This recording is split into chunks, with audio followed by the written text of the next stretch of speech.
Hello, আসসালামু আলাইকুম। আজকে প্রচুর শীত, তো দেখা যাক নেট ক্লিয়ারলি থাকে কিনা। হ্যাঁ, ওয়ালাইকুম আসসালাম। আলহামদুলিল্লাহ ভালো আছি। তোমরা সবাই কেমন আছো?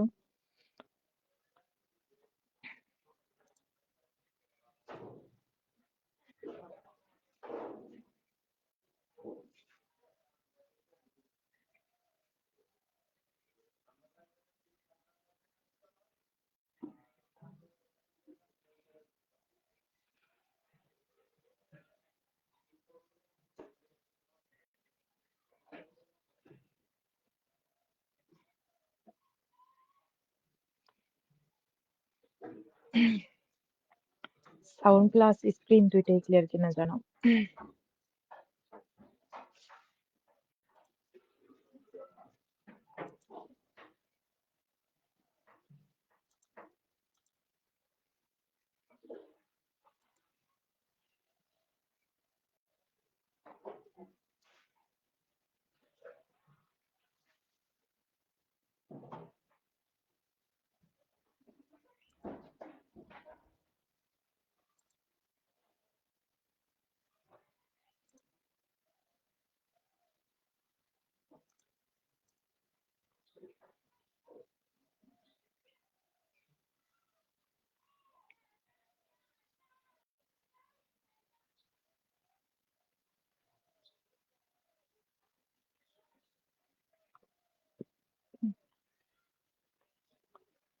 আচ্ছা, সকল কিছু ওকে থাকলে আমরা ক্লাসটা শুরু করি। ওকে, নেট প্রবলেম হলে ইনস্ট্যান্টলি ইয়েতে জানাবা, হোয়াটসঅ্যাপ গ্রুপে জানাবা। কারণ আজকে ঠান্ডা তো, নেটে সমস্যা হতে পারে। দেখো, তো আমরা হলো আজকে জন ডান পড়বো। ওনার কবিতার ব্রিফ গুলো দেখি আমরা পড়ি। What is metaphysical poetry? তো জন ডান পড়লে আমাদের প্রথমত মেটাফিজিক্যাল পোয়েট্রি কাকে বলে এটা পড়তে হবে, তাই না? তো what is metaphysical poetry? Metaphysical poetry is a kind or type of poetry. মানে মেটাফিজিক্যাল কবিতা হলো এমন এক ধরনের কবিতা which deals with abstract subjects or concepts, যেটা কিনা তোমার বিমূর্ত বিষয় অথবা ধারণা নিয়ে লেখা হয়। ওকে, এখানে তুমি অ্যাবস্ট্রাক্ট সাবজেক্টসও দিতে পারো কিন্তু অ্যাবস্ট্রাক্ট কনসেপ্টসও দিতে পারো। আবার প্রথমে কিন্তু টাইপও দিতে পারো, কাইন্ডও দিতে পারো, দুইটাই দিতে হবে না। এখানে কিন্তু এগুলো কিন্তু অপশন হিসেবে রাখা হয়েছে। তো মেটাফিজিক্যাল পোয়েট্রি বলতে হলো এমন এক ধরনের কবিতাকে বোঝায় যেই কবিতাগুলো মূলত বিমূর্ত চিন্তা ভাবনা কিংবা বিষয়বস্তু নিয়ে লেখা হয়। লাইক যেমন তোমার ডেথ, লাভ, তারপর হেট্রেড, পেট্রিয়টিজম, মানে যে বিষয়গুলো আমরা দেখতে পারি না কিন্তু ফিল করতে পারি। ওকে, ওই বিষয় নিয়ে লেখা হয়। তারপর, who first used the term metaphysics in connection with dance poetry? তো ডানের কবিতার ক্ষেত্রে কে সর্বপ্রথম মেটাফিজিক্স এই শব্দটাকে ব্যবহার করেছে? John Dryden. Okay, who first coined the phrase metaphysical poets? Metaphysical poets কে সর্বপ্রথম ব্যবহার করেছে বা বলছে? কে বলছে? Doctor Samuel Johnson. What is the name of the new school of poetry founded by John Donne? তো জন ডান যে নতুন একটা কবিতার ধারা শুরু করেছে, এটার নাম কি? The metaphysical school of poetry. First number, what is metaphysical concept? Metaphysical concept কি? বেসিক্যালি আমরা জানি কনসিপ্টটা কি, একটা তুলনা, ফার-ফেচড থিংস এর মধ্যে, মানে দূরবর্তী জিনিসের মধ্যে তুলনা। তো এখানে কি বলছে, what is metaphysical concept? It is basically a simile or comparison between two dissimilar things or ideas. তো এটা মূলত দুইটা ভিন্ন ধর্মী জিনিসের মধ্যে একটা তুলনা। ওকে, এটাকেই মেটাফিজিক্যাল কনসেপ্ট বলা হয়, অথবা তুমি পারফেক্ট থিংসও বলতে পারো, তোমার ইচ্ছে। তারপর হোয়াট ডাজ দ্য টার্ম কনসেপ্টু মিন? কনসেপ্টু শব্দের অর্থটা কি? Concetto is an Italian word which means a concept or image. তো কনসেপ্ট হলো একটা ইতালীয় শব্দ যার অর্থ হলো ধারণা কিংবা ছবি। What is wit or metaphysical wit? A brief and brilliant expression. A brief and brilliant expression. তো সংক্ষিপ্ত এবং বুদ্ধিদীপ্ত একটা প্রকাশভঙ্গি, অভিব্যক্তি আর কি। Intended to produce surprise and pleasure, যেটার উদ্দেশ্য হলো বিস্ময় এবং আনন্দ প্রদান করা। তুমি সিম্পলি এতটুকু দিতে পারো, a brief and brilliant expression। ওকে, এতটুকু দেওয়া যাবে। তারপর bring out the main features of metaphysical poetry, মানে মেটাফিজিক্যাল কবিতার যে বৈশিষ্ট্য, এই বৈশিষ্ট্যগুলো কি কি, এইগুলো তোমরা লিখো। তো কি কি, চলো দেখি। abrupt beginning, হঠাৎ করে শুরু হয় আকস্মিকভাবে। তারপর the use of wit, conceit, এখানে উইট এবং কনসিটের ব্যবহার হবে। Blend of emotion and thought, এখানে আবেগ এবং চিন্তা ভাবনার সংমিশ্রণ হবে। রেশিওসিনেশন, মানে আহ যুক্তি প্রধান। ইমেজারি, ছবি। Expression in dramatic and colloquial tones, তো এখানে হলো নাটকীয় এবং কথাবার্তার মধ্যে তোমার কি, মানে নাটকীয় ভাবে শুরু হবে এবং কলোকুয়াল মানে হচ্ছে তোমার আঞ্চলিক ভাষা ব্যবহার করা হবে। 8 নাম্বার। তারপর হোয়াট ইজ মেটাফিজিক্যাল কনসিট? আচ্ছা, এটা তো উপরে বলছি। হ্যাঁ, what is metaphysical conceit, what is metaphysical, হ্যাঁ ঠিক আছে। তো প্রথম 8টা সকলের কাছে ক্লিয়ার কিনা জানাও। প্রথম 8টা সকলের কাছে ক্লিয়ার হলো কিনা বলো।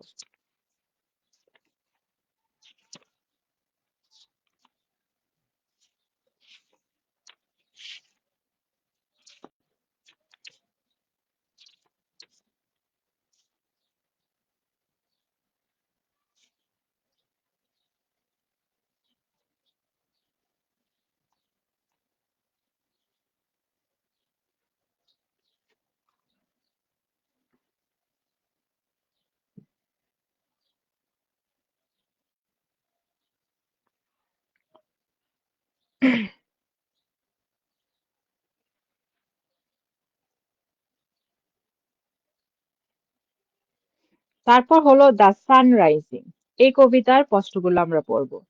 তো সর্বপ্রথম বলতেছে what kind of poem is the sunrising? Sunrising কবিতাটা কি ধরনের কবিতা? আর ড্রামাটিক লাভ লিরিক, একটা নাটকীয় প্রেমের কবিতা বা প্রেমের গীতি কবিতা। তারপর 2 number, what is the nature of love in the poem the sunrising? Sunrising কবিতার মধ্যে ভালোবাসার প্রকৃতি, মানে কোন ধরনের ভালোবাসাকে এখানে দেওয়া হয়েছে বা বর্ণনা করা হয়েছে? The self sufficient nature of love, আত্মসন্তুষ্টিমূলক ভালোবাসা, তাই না, বা স্বয়ং সম্পূর্ণ। What is the form of the poem the sunrising? Sunrising কবিতার ঘটনটা কি, এটার কাঠামোটা কি? Dramatic monologue. How the sun is scolded in the sunrising? তো কিভাবে সানরাইজিং কবিতায় সূর্যকে তিরস্কার করা হয়েছে কিংবা তাকে বকা দেওয়া হয়েছে?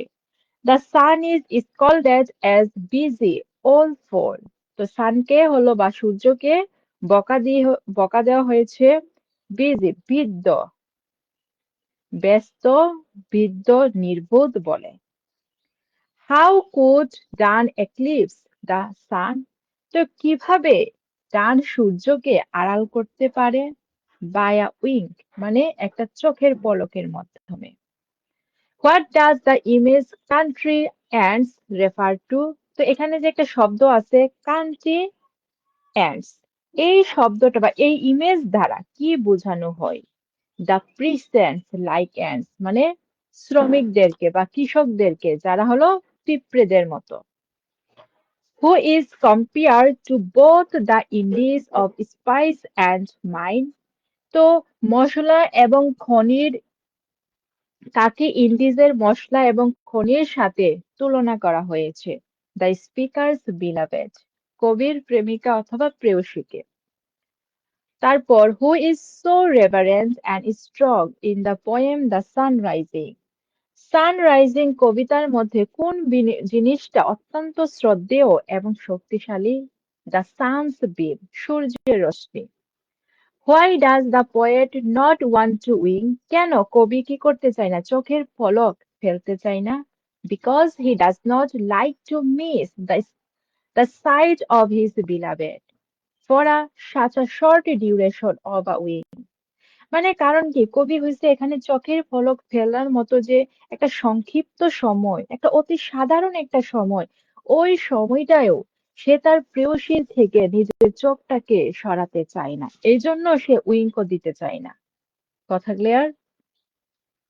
9 নাম্বারটা ক্লিয়ার? দেন দেখো what is the nature of true love. তো প্রকৃত ভালোবাসা কিরকম? True love is unaffected by time and space. তো প্রকৃত ভালোবাসাটা হলো তোমার সময় কিংবা স্থান দ্বারা প্রভাবিত না। It is above the consideration of months and years, centuries and climates.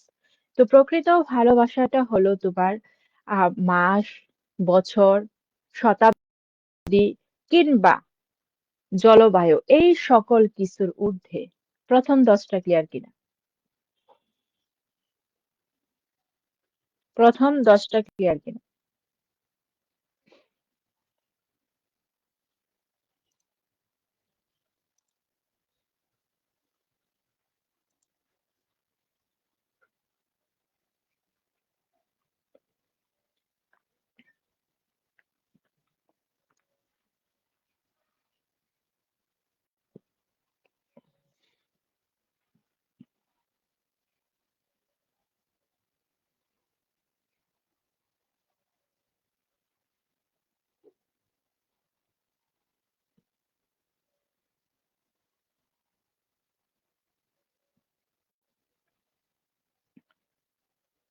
তারপর What does the poet compare his bedroom to and why? প্রশ্ন দুইটা করছে এখানে।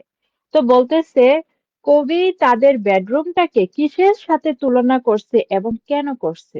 মানে প্রশ্ন দুইটা। প্রশ্ন আগে দেখবা প্রশ্ন কি আরো দুইটা করছে নাকি একটা করছে? ওকে। তো প্রথম প্রশ্নের উত্তর হলো এটা। দ্য পোয়েট আচ্ছা যেহেতু এটা প্রেজেন্ট টেন্সে আছে তাহলে কম্পেয়ার্স দাও। The poet compares his bedroom to a world. তো কবি হলো তার বেডরুমটাকে পৃথিবীর সাথে তুলনা করেছে। Because his beloved and he stand for all the states and princes of the world. কারণ সে কারণ সে এবং তার প্রেয়সী মানে তার প্রেয়সী এবং সে পৃথিবীর সমস্ত রাজ্য এবং রাজ্যের যে তোমার প্রিন্সেস মানে রাজা এখানে প্রিন্সেস মানে যুবরাজ না বা রাজকুমার না এখানে যে শাসক বোঝানো হয়েছে। তো কারণ সে তার প্রেয়সী সে হলো সমস্ত রাজ্যকে রিপ্রেজেন্ট করে। ওকে রাজ্যের সমতুল্য এবং সে হলো পৃথিবীর সকল শাসকের সমতুল্য। তার মানে কি তাদের দুজনের মধ্যেই তো সমগ্র পৃথিবীটা কি আসবে মানে তারা দুজনই তো সমগ্র পৃথিবীটাকে তুলে ধরতেছে তো এই কারণেই মূলত সে তাদের বেডরুমটাকে ওয়ার্ল্ডের সাথে তুলনা করছে যেহেতু তার প্রেয়সী সমস্ত স্টেটস মানে রাজ্যকে রিপ্রেজেন্ট করে এবং সে হলো সকল শাসকদেরকে রিপ্রেজেন্ট করে এই কারণে গেল এটা।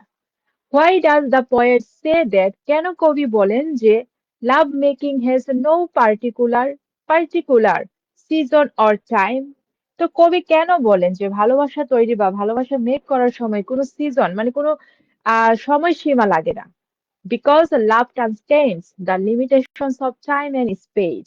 কারণ ভালোবাসাটা হলো সময় এবং স্থান এর সীমাবদ্ধতাকেও অতিক্রম করে যায় বা অতিক্রম করে।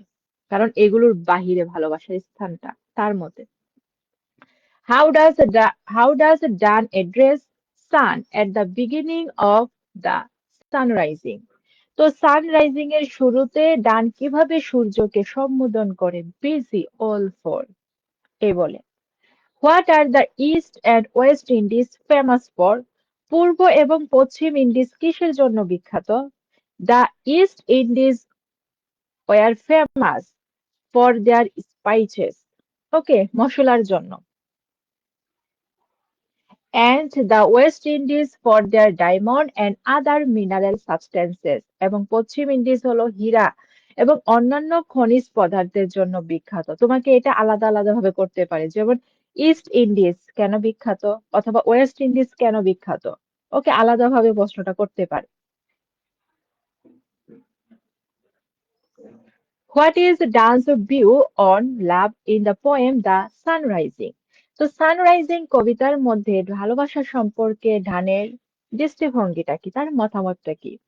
ডান can, love cannot be termed definitely spiritual and or sensual, মানে ভালোবাসাটাকে তুমি একদম এককভাবে আত্মাদিকও বলতে পারবা না, আবার সেন্সুয়ালও বলতে পারবা না, মানে সংবেদনশীলও বলতে পারবা না। রাদার বরং মিক্সচার অফ বোথ, বরং সেন্সুয়াল এবং স্পিরিচুয়াল এই দুইটার সংমিশ্রণ বলতে পারো। পার্টিকুলারলি তুমি এককভাবে এটাকে কোনো মানে সেন্সুয়ালও বলতে পারবা না, স্পিরিচুয়ালও বলতে পারবা না, বরং ভালোবাসাটা হলো এই কবিতার আলোকে কবি বলছে mixture of spiritual and sensual love. গেল এটা। How does Donne use personification in the sun rising?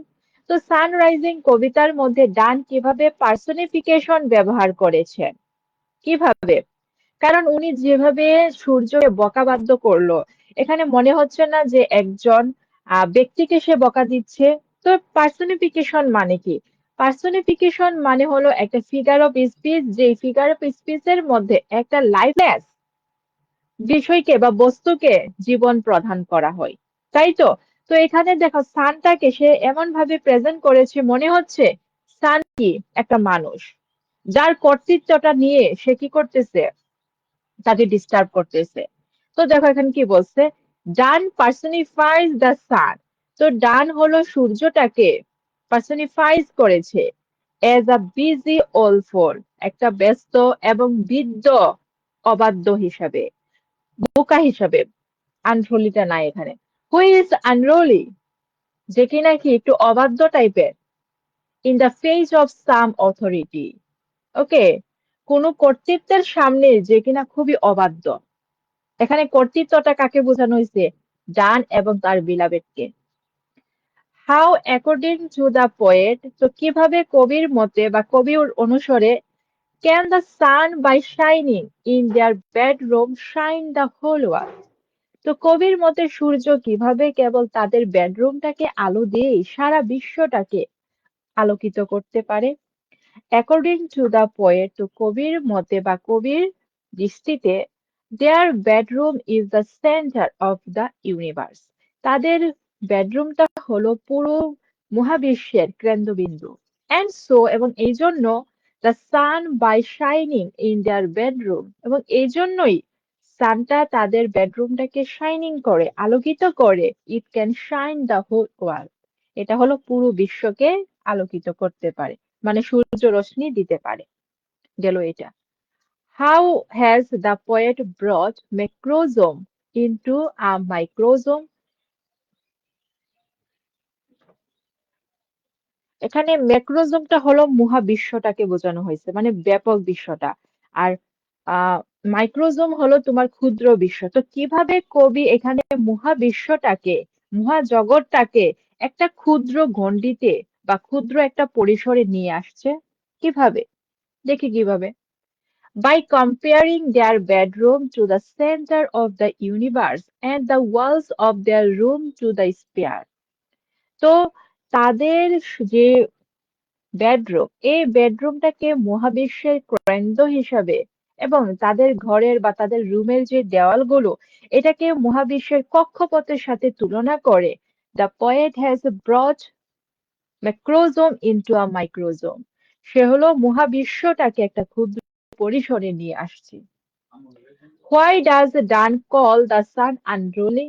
কেন কেন ডান সূর্যকে অবাধ্য বলছে? Dan calls the sun unruly for disturbing the lovers in their bedroom. মূলত তাদেরকে যে ডিস্টার্ব করতেছে, এই ডিস্টার্ব করার জন্যই তাকে অবাধ্য বলছে। ওকে, দ্য সান রাইজিং ক্লিয়ার কিনা বলো? সান রাইজিং,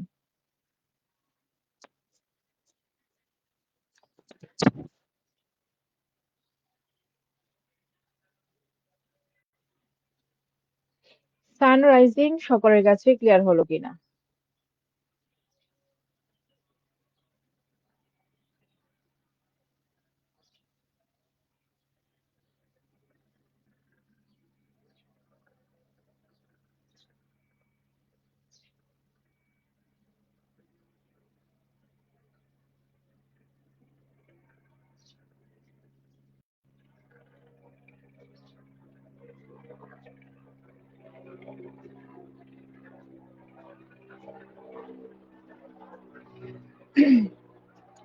তারপর হলো a valediction forbidding mourning. Okay, valediction forbidding mourning. তো প্রথম প্রশ্নটা কি? প্রথম প্রশ্নে বলা হচ্ছে what was the occasion of writing the poem a valediction forbidding mourning. তো এই যে আ বেলিডিকশন ফর বেথিং মর্নিং কবিতাটা লেখার উপলক্ষ কি ছিল? কোন পরিপ্রেক্ষিতে, কোন প্রেক্ষাপটে সে এই কবিতাটা লিখছে? ওকে, কোন প্রেক্ষাপটে? The occasion was the poet's departure for France in 1611 for a short visit. তো এই কবিতার উপলক্ষ ছিল 1611 সালে কবি যে ফ্রান্সের একটা মানে সংক্ষিপ্ত একটা সফরে গিয়েছিল, ওই সফরে। এটা একটা ডিপ্লোম্যাটিক সফর কিন্তু ছিল, কূটনীতিক একটা সফর ছিল। What does the word valediction means? তো ভ্যালিডিকশন এই শব্দটির অর্থ কি? The word valediction means farewell. তো এই শব্দটার অর্থ হলো বিদায়কালীন ভাষণ, মানে বিদায় সম্ভাষণ। তারপর what instrument does the poet compare his beloved to and why? প্রশ্ন দুইটা। প্রথমে বলছে তার বিলাভেডকে সে কোন ইনস্ট্রুমেন্ট, কোন যন্ত্রের সাথে তুলনা করেছে এবং কেন? The poet compares his beloved to the fixed foot of a compass. আচ্ছা, যদি বলে what instrument does the poet compare himself, তাহলে কি হবে উত্তরটা বলো তো?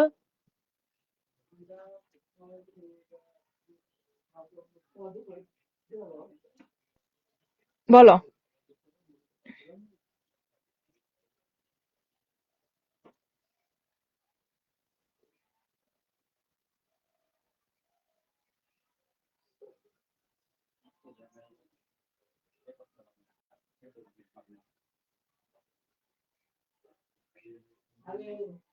বলো, ক্লিয়ার হলো?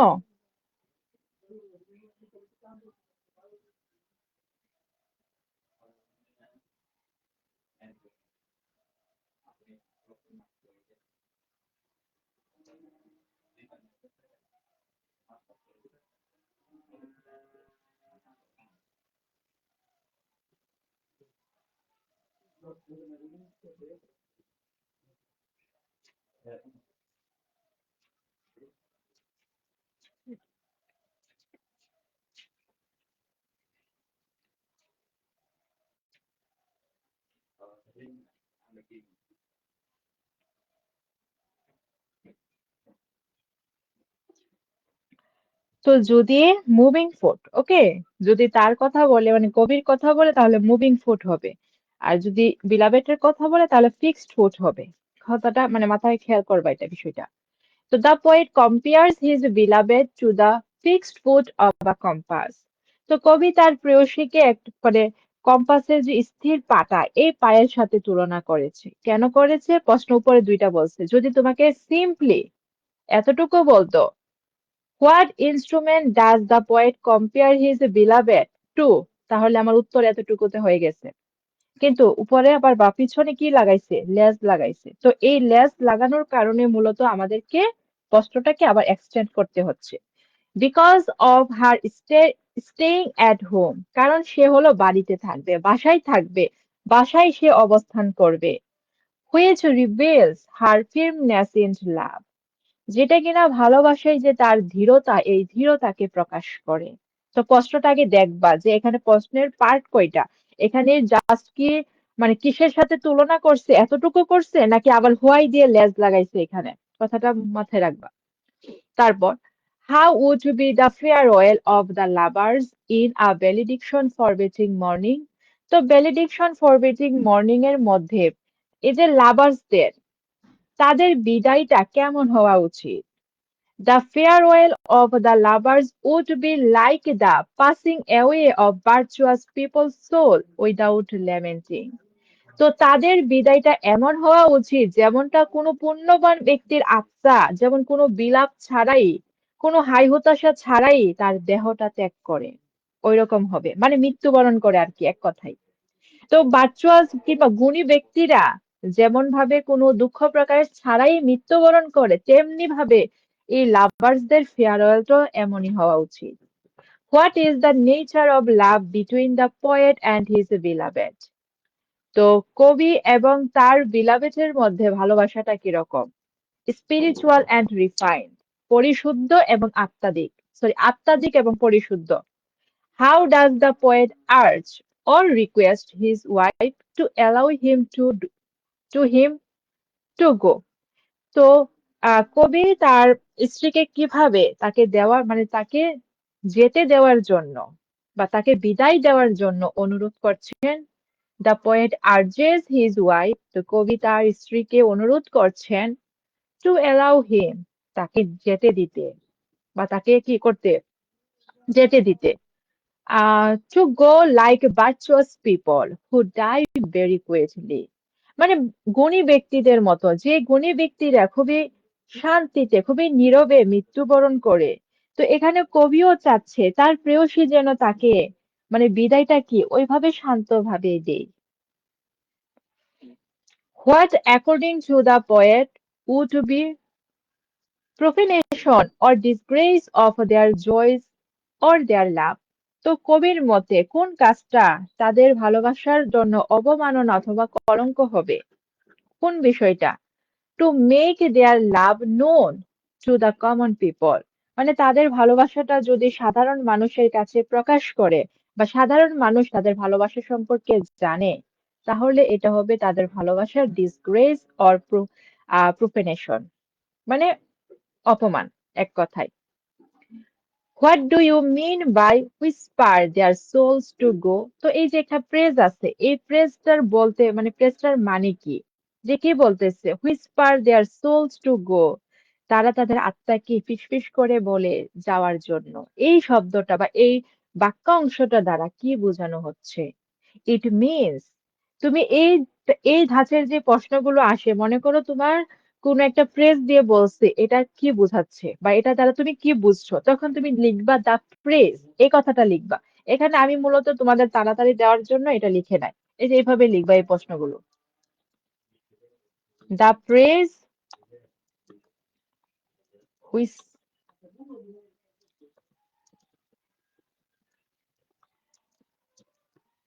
ওকে, এভাবে লিখবা।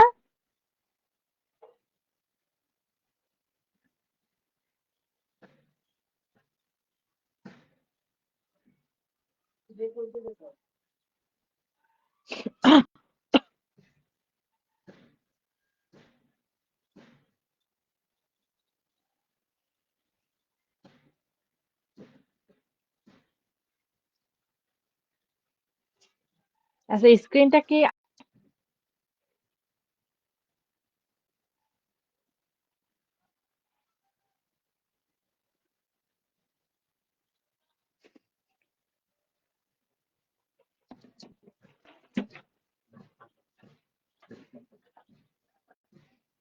স্ক্রিনটা কি আনক্লিয়ার হয়ে গেছে?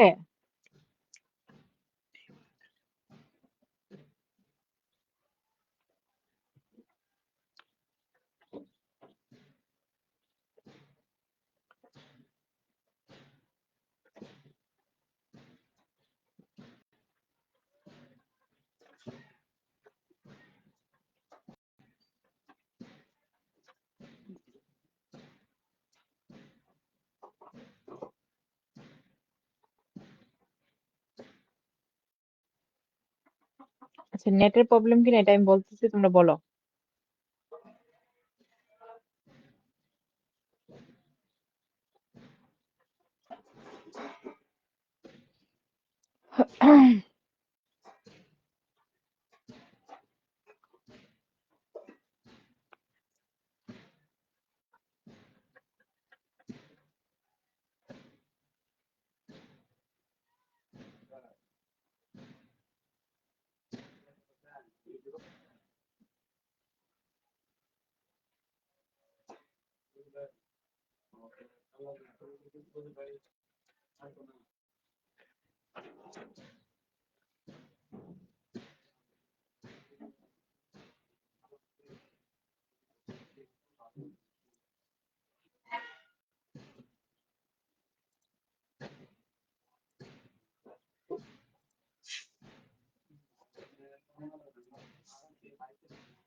আচ্ছা দেখো, ক্লিয়ার থাকলে শুরু করি। আমি তো দেখতেছি এতক্ষণ ধরে, মানে আমার এখানে ইয়াটা স্ক্রিনটা ক্লিয়ার দেখা যাচ্ছে না, দেখো। তো এই ধাঁচের যখন কোনো প্রশ্ন করবে তখন চেষ্টা করবা দা প্রেজ এরকম যেটা দেওয়া থাকে আর কি লিখে লিখবা, মিন্স ওকে, এভাবে লিখবা। তো means virtuous people or man, তুমি এখানে পিপলও দিতে পারো, ম্যানও দিতে পারো, তোমার ইচ্ছে। কথা ক্লিয়ার? তোমার ইচ্ছে।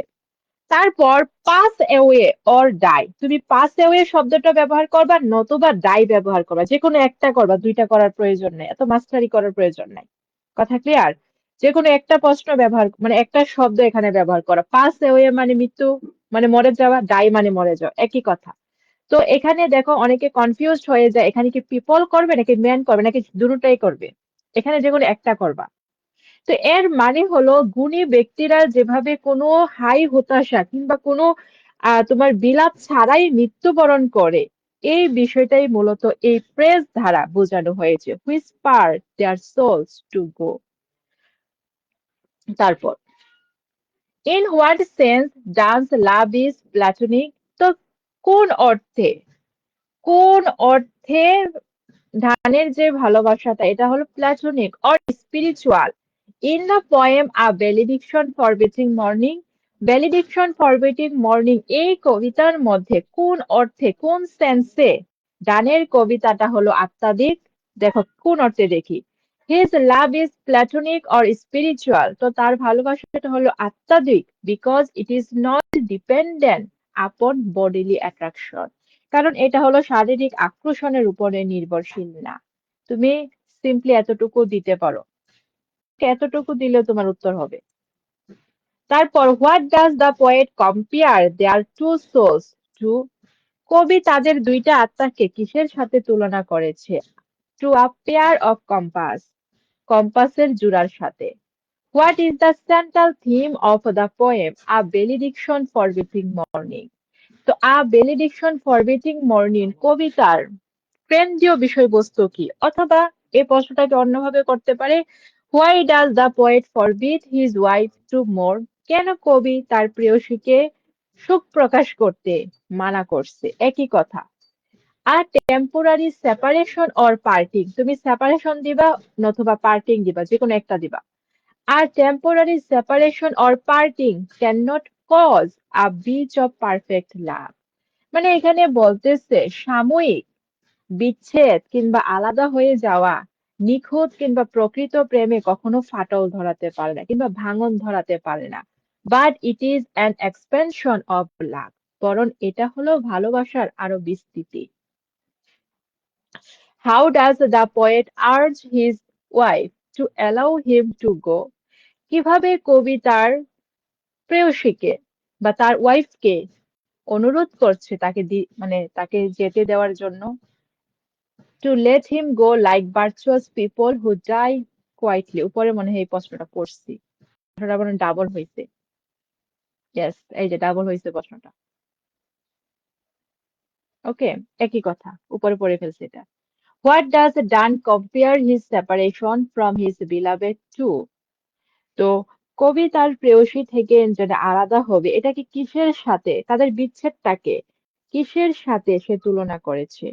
ডান compares his separation from his beloved to the trepidation of the heavenly bodies.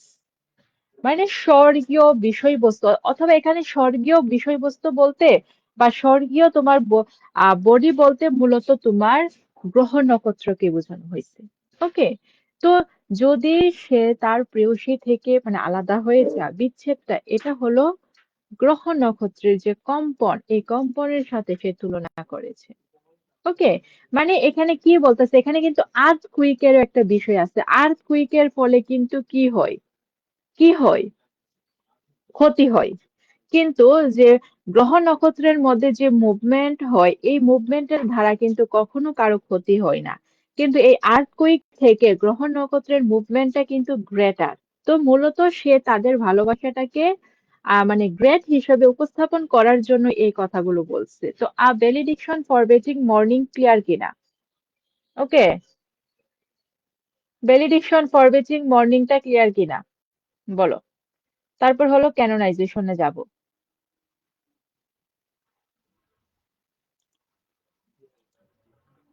ডানের কোনো প্রশ্নই নতুন ইনক্লুড করি না, এগুলো আগের গুলোই।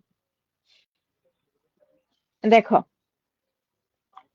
Canonization, what do you mean by canonization? তো ক্যানোনাইজেশন বলতে তুমি কি বুঝো? তো ক্যানোনাইজেশন বলতে আসলে তুমি কি বুঝো? এটা হলো মানে খ্রিস্টান ধর্ম মতে, ধর্ম অনুসারে, মানে যখন একজন ব্যক্তি মৃত্যুবরণ করেন তখন গির্জার অথবা চার্চের আইন অনুযায়ী তাকে হলো সেন্ট কিংবা ঋষিত্ব বা সেন্টহুড, এটা মানে তার উপর একটা সম্মান প্রদর্শন করা হয়। তো ওই সম্মান প্রদর্শন করাটাকেই মূলত ক্যানোনাইজেশন বলা হয়। ক্যানোনাইজেশন হলো পুরো একটা প্রক্রিয়া। ওকে, পুরো একটা প্রক্রিয়া। তো দেখি কি বলছে। What do you mean by canonization অথবা হোয়াট ইজ ক্যানোনাইজেশন, একই কথা। অ্যাকর্ডিং টু ক্রিশ্চিয়ানিটি, তো খ্রিস্টান ধর্ম মতে বা খ্রিস্ট ধর্ম মতে, দ্য টার্ম ক্যানোনাইজেশন মিনস, তো এই যে শব্দটা ক্যানোনাইজেশন এটা বোঝায় to to proclaim a person to be saint, একজন ব্যক্তিকে তার আফটার হিজ ডেথ, তো একজন ব্যক্তিকে তার মৃত্যুর পরে যখন ঋষি কিংবা সাধু হিসাবে তাকে দাবি করা হয়, ওই বিষয়টাকে বোঝায়। বায়া ক্যানন ল, ক্যানন বলতে হলো তোমার গির্জা অথবা ধর্মীয় নিয়ম কানুন। and to be fully honorable as such, এবং তাকে এভাবেই সম্মান প্রদর্শন করা হয়, মানে তাকে সম্মান জানানো হয়। কথা এক কথা এটা। তো মৃত্যুর পর যখন তোমার চার্চ কিংবা গির্জার বিভিন্ন নিয়ম কানুন দ্বারা একজন ব্যক্তিকে সেন্ট হিসাবে উপাধি দেওয়া হয়, ঘোষণা করা হয় এবং তাকে এভাবেই সম্মান প্রদর্শন করা হয়, এটাকেই খ্রিস্ট ধর্ম মতে ক্যানোনাইজেশন বলে। এটা একটা প্রক্রিয়া। তারপর, how did Donne mock the operation of everyday world? তো ডান কিভাবে তোমার দৈনন্দিন বিশ্বের যে কর্মকাণ্ড, এই কর্মকাণ্ডগুলোকে উপহাস করছে?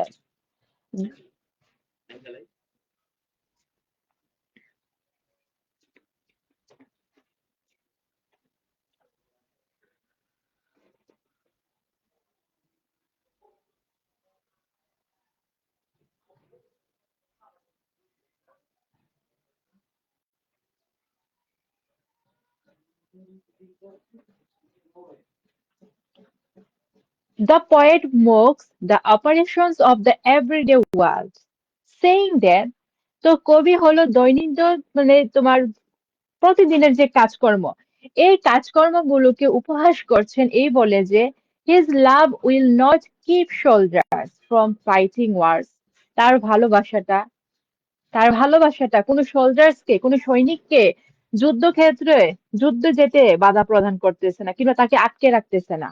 Or lawyers from finding court cases, অথবা কোনো উকিলকেও তার কোনো মামলা খুঁজে পেতে বাধা দিচ্ছে না। ওকে, তার মানে এখানে এই বিষয়গুলোর দ্বারা উনি এই বিষয়টাই বোঝাতে চাচ্ছে যে তাদের লাভ দ্বারা কেউ ক্ষতিগ্রস্ত হচ্ছে না। What is the true nature of Don's love in canonization? Canonization কবিতার মধ্যে ডানের যে ভালোবাসা, এটার প্রকৃতিটা এটা কিরকম? অ্যাকর্ডিং টু ডান, তো ডানের মতে love must be based on both body and soul. তো ভালোবাসাটাকে অবশ্যই কি তোমার বডি অ্যান্ড সোল এটার উপরে ভিত্তি করে হতে হবে। What does phoenix imply or symbolize in the poem? এই কবিতার মধ্যে কিন্তু আমরা ফিনিক্স পাখির রেফারেন্স পেয়েছি। তো এই ফিনিক্স পাখি কিসের প্রতীক? কিসের প্রতীক এটা? রিবার্থ, পুনর্জন্ম, or immortality of the love of the poet and his beloved, কবি এবং তার প্রেয়সীর ভালোবাসার অমরত্বতা। ওকে, অমরত্বতা অথবা রিবার্থ মানে পুনর্জন্মের প্রতীক। What is the symbol of dove in the canonization? Canonization কবিতার মধ্যে গুগুর কথা বলা হয়েছে। তো এই গুগুটা কি? গুগুর সিম্বল প্রতীক কি? এই প্রতীক হলো আ সাইন অফ পিস, শান্তির প্রতীক। তো তোমাকে যদি বলো ঈগলটা কিসের প্রতীক? ঈগল হলো ফ্রিডম কিংবা স্ট্রেংথের প্রতীক। Eagle is a sign of freedom or strength, স্বাধীনতা কিংবা শক্তির প্রতীক ঈগল। তো এখানে কিন্তু ডাবটাকে সে কিন্তু তার বিলাবেটের সাথে কম্পেয়ার করছে, আর ঈগলটাকে নিজের সাথে কম্পেয়ার করছে। ওইভাবে করতে পারে, প্রশ্ন ওইভাবে করতে পারে, খেয়াল করবা। What does the poet suggest his friend to do? তো কবি মানে যে তাকে কি করতেছে, ডিস্টার্ব করতেছিল, তো সে তাকে কি বলছে, কি করার জন্য তাকে বলছিল, পরামর্শ দিচ্ছে কিসের জন্য? To do anything he likes, সে যা পছন্দ করে তাই করতে, শুধুমাত্র তাকে ডিস্টার্ব না করতে। তারপর how love is presented in the canonization? Canonization কবিতায় প্রেমটাকে কিভাবে উপস্থাপন করা হয়েছে, ভালোবাসাটাকে কিভাবে উপস্থাপন করা হয়েছে? In the canonization, তো canonization কবিতায় love is presented as spiritual and all-consuming force. তো ভালোবাসাটাকে হলো আত্মাদিক এবং সর্বগ্রাসী, মানে সকল কিছুকে গ্রাস করতে পারে, সর্বগ্রাসী শক্তি হিসাবে উপস্থাপন করা হয়েছে বা বর্ণনা করা হয়েছে। That elevates the lovers to the sainthood, যেটা কিনা প্রেমিকদেরকে কি করে, প্রেমিকদেরকে সেইনহুড বা ঋষিত্বর যে মহিমা, এই মহিমায় উন্নীত করে। এখানে সিম্পলি তোমরা এতটুকুই দিতে পারো, এই যে লাভ ইজ প্রেজেন্টেড অ্যাজ, এতটুকু দেওয়া যায়। ওকে, এটা এতটুকু দেওয়া যায়। What is the speaker's bold claim in the poem the canonization? Canonization কবিতার মধ্যে স্পিকার মানে বক্তার দাবিটা কি ছিল, বক্তার সাহসী দাবিটা কি ছিল? হি ক্লেমস দ্যাট, সে বলছে বা সে দাবি করছেন যে their love will live on in legend even they die, যদিও তারা মারা যায় তাদের ভালোবাসাটা হলো কোনো উপকথা কিংবা কোনো কাহিনীর মধ্যে বেঁচে থাকবে। এটা ছিল তার একটা ক্লেম, মানে তার একটা জিম্মা, মানে তার কি একটা দাবি। For God's sake, hold your tongue and let me love. Who does the poet say this to and why? কবি কাকে বলছে এবং কেন বলছে? ঈশ্বরের দোহাই, মুখ বন্ধ করে এবং আমাকে ভালোবাসতে দাও। এটা কোন কবিতার কোটেশন? ক্যানোনাইজেশনের opening line. The poet said this to some friend of his, তো কবি এই কথাটা খুব সম্ভবত তার একজন বন্ধুকে বলেছেন। Who is trying to dissuade him from making love to his beloved, যে কিনা তার প্রেয়সীর সাথে সে যে লাভ করতেছে এখানে বাধা প্রদান করতেছে বা তাকে বিরত করার চেষ্টা করতেছে, তো তাকেই মূলত সে এই কথাটা বলছে। For God's sake hold your tongue and let me love. তারপর what do you mean by the expression the phoenix riddle? তো এই ফিনিক্স রিডল বা ফিনিক্সের ধাঁধাটা বলতে তুমি কি বুঝো? The Phoenix is a mythical bird, তো ফিনিক্স হলো পৌরাণিক একটা পাখি। ইট ইজ সেইড দ্যাট, এটা বলা হয় যে only one such exists at a time, and when its life term of 500 years is over, মানে এটা বলা হয় যে এক সময় কেবল একটি ফিনিক্স পাখি পৃথিবীতে থাকে এবং যখন তার বয়স 500 বছর হয়ে যায়, it burns itself on a burning fire, তখন সে হলো নিজেকে পুড়িয়ে ফেলে। And then renews itself from its own ashes, এবং পরবর্তীতে নিজের ছাই থেকে আবার পুনরায় জীবন লাভ করে। মানে এখানে কি বলতেছে, ফিনিক্স রিডেলের রেফারেন্সটা বা এখানে এই ফিনিক্স রিডলের যে তোমার রেফারেন্স, সরি, এটাকে কিসের প্রতীক হিসাবে বর্ণনা করছে? এখানে মূলত কবি এটাই বোঝাতে চাচ্ছে তাদের ভালোবাসাটা হয়তোবা মৃত্যুর সাথে সাথে মানে ফিজিক্যালি শেষ হয়ে যাবে, কিন্তু এটা কি শতাব্দীর পর শতাব্দী, যুগের পর যুগ, প্রজন্মের পর প্রজন্ম এটা রয়ে যাবে। মানে তাদের ভালোবাসাটা যে অমর হবে, এই অমরত্বর বিষয়টাই মূলত ফিনিক্স রিডল এই বিষয়টা দ্বারা বা এই টার্মটা দ্বারা উনি বুঝাতে চেয়েছেন। ওকে, তো তোমাকে যদি সিম্পলি বলা হয় ফিনিক্স রিডল মানে কি, এখানে যেটা আছে এটাই দিতে হবে। ওকে, তো এটা হলো একটা পাখি। তো যেই পাখিটা মূলত তোমার কি এক সময়ে একটা পাখি পৃথিবীতে থাকে, আর এটার বয়স যখন 500 বছরের কাছাকাছি হয়ে যায় তখন সেটা নিজেই আগুনে পুড়ে নিজেকে শেষ করে দেয়। তারপর এটার যে অ্যাশেস আছে মানে ছাই আছে, এই ছাই থেকে আবার এটার পুনর্জন্ম ঘটে। 10 নাম্বার। প্রথম 10টা ক্লিয়ার কিনা বলো?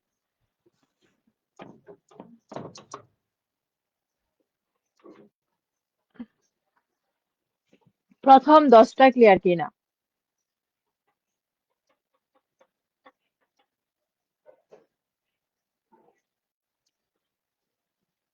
তারপর বলছে how does the poet want themselves to be canonized. কবি কিভাবে নিজেদেরকে ক্যানোনাইজড কিংবা অমর হতে চায় তারা। How does the poet attend immortality, অথবা কিভাবে তারা অমরত্ব লাভ করবেন। এখানে ক্যানোনাইজড সম্মানিত বলি, কেন উনি সম্মানিত হতে চায় বা কিভাবে সম্মানিত হতে চায়? As bards and sonnets will be written in their honor, যেহেতু তাদের মানে তাদের স্মরণার্থে বা তাদের সম্মানে বার্স পদ্য অথবা সনেটস মানে কবিতা, চতুর্দশপদী কবিতা যেটা, এই কবিতা লেখা হবে। They will attend sainthood or immortality, তো তারা কি করবে? sainthood ঋষিত্ব অথবা অমরত্বতা তারা লাভ করবে। কারণ এই যে সনেট লেখা হবে, কবিতা লেখা হবে, এই কবিতা এবং সনেট লেখার সাথে সাথে কি হবে, তাদের ভালোবাসাটা কি প্রজন্মের পর প্রজন্ম বেঁচে থাকবে। তো এভাবেই তো তারা অমরত্ব লাভ করবে। ওকে, তারপর what according to Donne would render them sainthood, মানে কবির মতে কোন বিষয়টা তাদেরকে সেইনহুডে প্রতিষ্ঠিত করবে, মানে সেইনহুডের যে মর্যাদা, এই মর্যাদাটা দিবে। ওকে, দেখো, the sonnets written to commemorate their immortal love story. তো যে ভালো মানে যে সনেট গুলো তাদের এই অমর ভালোবাসার যে কাহিনী, এই কাহিনীটা স্মরণ করার জন্য লেখা হবে, এই সনেটের মাধ্যমে তাদের সেইনহুড লাভ হয়ে যাবে। ওকে, তারপর দেখো, what is main object or purpose of the poet in canonization. Canonization কবিতায় কবির প্রধান উদ্দেশ্যটা কি? এখানে অবজেক্ট কিন্তু বস্তু না, অবজেক্ট শব্দটা তোমার কন্টেক্সট অনুযায়ী কিন্তু কি রূপ পরিবর্তন করে, দ্যাট মিনস অর্থের পরিবর্তন করে। ওকে, বহুরূপীর মতো আর কি। ওকে, বহুরূপীর মতো। যে দেখা যায় অবজেক্ট, আমরা জানি সিম্পলি অবজেক্ট হয়তো বা কোনো উদ্দেশ্য। ওকে, আবার কেউ কেউ মনে করি এটা হয়তো বা বস্তু। ওকে, এরকম মনে করতে পারি, কিন্তু তুমি দেখবা অবজেক্ট মানে কিন্তু অভিযোগও বোঝায়, মানে ওইটাও আবার কি অবজেকশন হয়ে যায়। মানে অবজেক্ট শব্দটার অনেক অর্থ আছে, মানে লাইক বহুরূপী টাইপের আর কি। তো কিভাবে ক্যানোনাইজেশন কবিতার প্রধান উদ্দেশ্যটা কি? To depict the immortality of love between himself and his beloved, তার এবং তার প্রেয়সীর মধ্যকার যে অমর ভালোবাসাটা আছে এটাকে বর্ণনা করাই হলো তার প্রধান উদ্দেশ্য। ক্যানোনাইজেশন ক্লিয়ার কিনা? ইনশাল্লাহ চেষ্টা করবো সকল কিছুই নেওয়ার জন্য। আপাতত আমরা 16টা ক্লোজ করি। দেন হলো তোমাদের আজকে রাত্রে যারা লিঙ্গুইস্টিক্স আসছো, তোমাদের লিঙ্গুইস্টিক্স এর রাত্রে একটা ক্লাস নেওয়া হবে। এই যে ব্রডটা বাকি ছিল ওই ব্রডটা কালকে দিনে দেখি কি করা যায়, এখানে না নিলেও লাস্ট মিনিটে নেওয়া হবে। ওকে, কালকে দিনে চেষ্টা করব নেওয়ার জন্য। আহ লিঙ্গুইস্টিক্স শুরু করব, ব্রিফ। তো আমার চেষ্টা থাকবে তোমাদের 16 এন্ড 17 সেঞ্চুরির আগে লিঙ্গুইস্টিক্স ভিক্টোরিয়ান অথবা ক্রিটিসিজম, এই বিষয়গুলোর ব্রিফ গুলোকে ক্লিয়ার করে রাখতে। ফ্রোজ এখন নিব না, এখন নিলে ঝামেলা হবে, কারণ ফ্রোজের আগে 4 দিন বন্ধ আছে, তো ওই সময়টাই নিতে পারবো। ব্রিফ ক্লাস ওই সময় নিতে পারবো। তারপর দেখো বেটার মাই হার্ট, এখানে কিন্তু বেটার মাই হার্ট মানে কি, বেটার বলতে কি প্রহার করা, এখানে কিন্তু বিই না বি এ, খেয়াল করবা বিষয়গুলো। What is the theme of the poem batter my heart? তো বেটার মাই হার্ট কবিতার মূল বিষয়বস্তু কি? The poem is a desperate outcry. এখানে আউটক্রাই যদি তোমার কাছে টাফ মনে হয়, তুমি রিকোয়েস্ট অর আর্জ দিতে পারো। The poem is a desperate outcry or request or urge for God to get back into the speaker's life. তো এই কবিতাটা হলো ঈশ্বরের কাছে কবির এক মরিয়ার আর্তনাদ, যে ঈশ্বর যেন পুনরায় তার জীবনে ফিরে আসেন। Okay, what do you understand by three person God? এই যে থ্রি পার্সন গড, এটা বলতে তুমি কি বুঝো? এটা হলো একটা মানে খ্রিস্ট ধর্মের মধ্যে একটা কনসেপ্ট, যে তারা হলো গডকে 3টা রূপে দেখে। একটা হলো ফাদার ফিগার, আরেকটা হলো জেসাস মানে সানের ফিগার, আরেকটা হলো হোলি গোস্টের ফিগার, trinity. The three-person God refers to the Holy Trinity. তো এই যে থ্রি পার্সন গড, এটা বলতে খ্রিস্ট ধর্মের পবিত্র যে তীর্থবাদ, মানে 3টা বাদ, 3 বাদ বলতে হলো 3 ব্যক্তির যে বিষয়টা বা মন্তব্যটা, এই মন্তব্যটা। The God the father, God যিনি কিনা ফাদারের ভূমিকায়, গড দ্য সান যিনি কিনা মানে ছেলের ভূমিকায়, গড দ্য হোলি গোস্ট যিনি কিনা পবিত্র আত্মার ভূমিকায়। মানে একজনই, কিন্তু ভূমিকাটা কি আলাদা আলাদা। What is the Donne's plea or request in the poem? তো কবির এই কবিতায় ডানের আরতি অথবা অনুরোধটা কি? To deliver or free his soul হবে এখানে, ফ্রি হিজ সোল দিবা। আচ্ছা, এখানে 2 ভাবে লেখা যাবে, তুমি যদি হিজ রাখো তাহলে সোল দিতে হবে, আর যদি তুমি মনে করো হিজও দিবা না সোলও দিবা না, তখন তুমি সিম্পলি হিমও দিতে পারো। কথা বুঝতে পারছো? এখানে তুমি মনে করো এখানে কিন্তু মিস্টেক হয়েছিল, হিজ দেওয়া হচ্ছিল, তো এখানে হিজ দিয়ে আসলে বিষয়টা কি বোঝানো যাচ্ছে মানে ক্লিয়ারলি বোঝা যাচ্ছে না, ক্লিয়ার কাট একটা স্পষ্ট ছবি আমরা এখানে পাচ্ছি না।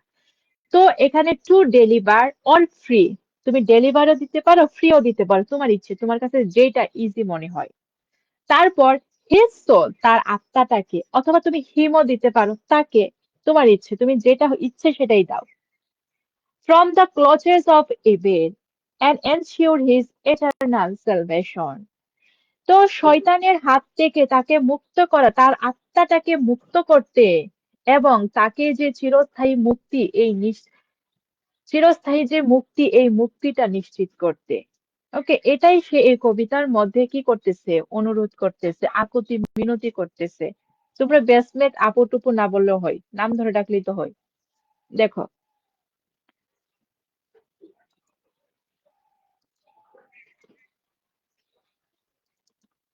তারপর হাউ কুড, এখানে একটু কারেকশন করে নিও যারা হইছে ইয়া করছিলা, প্রিন্ট করছিলা। How could the speaker of the poem batter my heart be free and chaste? কিভাবে বেটার মাই হার্ট, এই কবিতার যে বক্তা সে মুক্ত হবে এবং পবিত্র হবে? অ্যাকর্ডিং টু দ্য স্পিকার, তো কবি না বক্তার মতে, if god tax him as a prisoner, যদি সৃষ্টিকর্তা তাকে একটা নিয়ে বন্দি হিসাবে নেই, হি ক্যান বি ফ্রি, সে মুক্ত হবে। প্রশ্ন 2টা করছে এখানে, একটা হলো ফ্রি এর প্রশ্ন, আরেকটা হলো চেস্টের প্রশ্ন। অ্যান্ড অনলি ইফ গড রেভিশেস হিম, যদি সৃষ্টিকর্তা তাকে কি করে, সৃষ্টিকর্তা তাকে রেবিশ করে মানে সিডিউস করে, এক কথায় পরিশুদ্ধ করে, হি ক্যান বি চেস্ট, তখন সে পবিত্র হতে পারে। যদি ফ্রি বলে তাহলে দিবা প্রিজনার হিসেবে, যদি নেই তাহলে সে ফ্রি, আর যদি চেস্ট বলে তখন দিবা যদি রেবিশ করে তাহলে সে চেস্ট। প্রশ্ন 2টা এখানে। তারপর how will done achieve real freedom? কিভাবে ডান সত্যিকারের সত্যিকারের স্বাধীনতা বা প্রকৃত স্বাধীনতা সে অর্জন করবে? The poet will achieve real freedom. কবি হলো প্রকৃত স্বাধীনতা অর্জন করবে ইফ গড ইমপ্রিজনস হিম, যদি গড তাকে বন্দি করে, or tax a total possession of him, অথবা তার উপরে নিজের সমস্ত বা তার উপরে নিজের সম্পূর্ণ কি করে,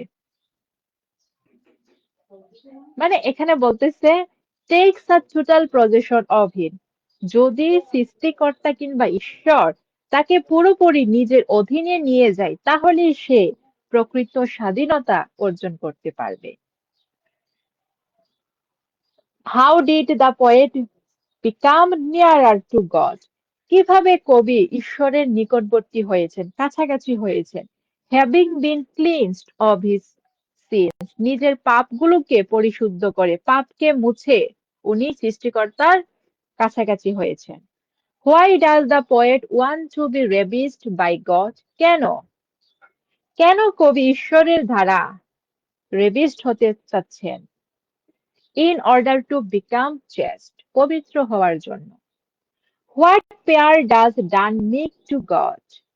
ডান গডের কাছে কি প্রার্থনা, কি আর্জি জানিয়েছেন? To save him from the clutches of শৈতান অর ডিভিল অর এভিল, শয়তানের কবল থেকে তাকে রক্ষা করার জন্য, বাংলাতে যেটাকে বলি চাঙ্গু থেকে। ওকে, শয়তানের চাঙ্গু থেকে কি করা, রক্ষা করার জন্য। ওকে, এই কবিতা ক্লিয়ার কিনা জানাও।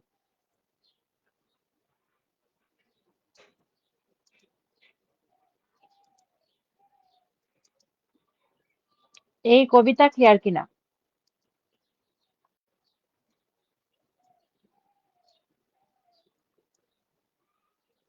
তো ওনার হলো শেষ কবিতা ডেথ বি নট প্রাউড। ওকে, আমি ভাবছি নেটের প্রবলেমের জন্য তোমাদের ক্লাস নিতে পারবো না, কিন্তু আমি আলহামদুলিল্লাহ নিতে পারছি। আর সম্পূর্ণ তোমাদের এটা ক্লোজ হয়ে গেল, দেখো। Death be not proud, what is the ultimate Christian belief about death? মানে খ্রিস্টান ধর্ম মতে মৃত্যু সম্পর্কে তাদের বিশ্বাসটা কি রকম, তাদের বিশ্বাসটা কি? ইন ক্রিশ্চিয়ানিটি, তো খ্রিস্ট ধর্মে those who believe in Christ will never die, মানে যারা কিনা জেসাস ক্রাইস্টকে বিশ্বাস করে তারা কখনো মৃত্যুবরণ করবে না। and live eternally, তারা চিরস্থায়ী ভাবে অনন্তকাল বেঁচে থাকবে। মানে মানুষ তো বেঁচে থাকবে না, মানে অমরত্বের কথা বলতেছে, তাদের সোলের অমরত্বের কথা। in what sense, কোন অর্থে death resembled rest and sleep, মানে কোন অর্থে মৃত্যুটা বিশ্রাম এবং ঘুমের সাথে সাদৃশ্যপূর্ণ? Just as sleep and rest refresh human mind, যেমন করে ঘুম এবং বিশ্রাম মানুষের মনকে প্রশান্ত করে বা মানুষের মনকে সতেজ করে, সো অলসো তেমনি ভাবে death provides more comfort and pleasure to the soul, তেমনি করে মৃত্যু আত্মাকে অধিক আরাম এবং প্রশান্তি প্রদান করে। What kind of poem death be not proud? Death be not proud কি ধরনের বা কোন ধরনের কবিতা? এটা একটা সনেট, আর sonnet. Whom does the poet address in death be not proud? Death be not proud এই কবিতায় কবি কাকে আহ্বান করেছেন বা সম্বোধন করেছেন? ডেথকে। আর এখানেও কিন্তু উনি ডেথটাকে পার্সনিফাই করেছেন। ওকে, to whom death is compared in the poem Death Be Not Proud. তো ডেথ বি নট প্রাউড এই কবিতায় কবি হলো ডেথকে কিসের সাথে তুলনা করেছেন? To rest and sleep. Okay, তো বিশ্রাম এবং ঘুমের সাথে।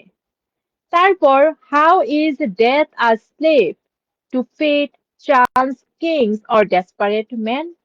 তো এখানে বলতেছে মৃত্যু কিভাবে ভাগ্য, সুযোগ, রাজা রাজা অথবা হতাশাগ্রস্ত মানুষের দাস দাসে পরিণত হয়। কিভাবে এটা, চলো দেখি। অ্যাকর্ডিং টু ডান, তো ডানের মতে death can not be regarded as a glorious or a mighty, এখানে মাইটি দিবা, মাইট না, মাইটি হবে। ওকে, এটা কারেকশন করে নিও। মাইটি কিং। তো ডানের মতে ডেথকে হলো তোমার কি গৌরবময় কিংবা শক্তিশালী রাজা হিসাবে গণ্য করা যাবে না বা মানা যায় না, বাট বরং আ মিজারেবল স্লেভ, বরং এটা একটা কি তোমার শোচনীয় শোচনীয় একটা দাস হিসাবে মনে করা হয়। To fate, chance, kings, weak and poison, war, sickness and old age. মানে একজন ব্যক্তি মনে করো তুমি সে বার্ধক্যে ভুগতেছে, তার বয়স হয়েছে, তাহলে সে মারা যাবে, এটা কমন বিষয়। একজন যোদ্ধা, সে যুদ্ধে গেছে, সে যদি মানে তার মহৎ থাকে, মৃত্যু থাকে, তাহলে সে মরে যাবে, পয়জন খেলে মানুষ মরে যায়। ওকে, তো এই সকল কিছুর গুলাম বলতেছে মৃত্যুটাকে। ইন দিস কেস, তো এই প্রসঙ্গে বা এই ক্ষেত্রে death is not the case, death হলো কারণ হয় না, but the mere instrument to kill a person, বরং একটা সামান্য একটা যন্ত্র কিংবা মাধ্যম হিসাবে কাজ করে। তারপর 6 number, how does the poet refute the pride of death. এই যে মৃত্যু নিজেকে নিয়ে অহংকার করে, এই অহংকারটাকে সে কিভাবে খণ্ডন করেছে।